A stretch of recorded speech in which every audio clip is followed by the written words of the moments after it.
You know, I never really understood the whole daddy issues thing. I mean, like, you mean you sleep around with guys, you chase bad boys because you never had a father?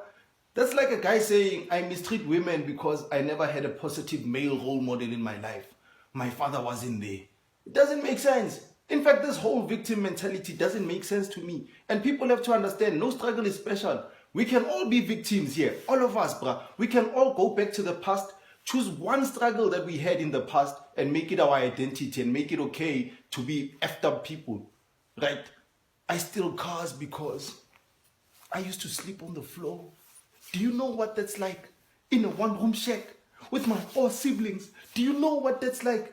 Ebra, nobody cares. Life goes on. If you can compare your life to people that are living better than you, you can also compare your life to people that are doing less than you but are fighting to live this thing called life. Now I sound like a motivational speaker and I don't like that. Anyway, Tunyana.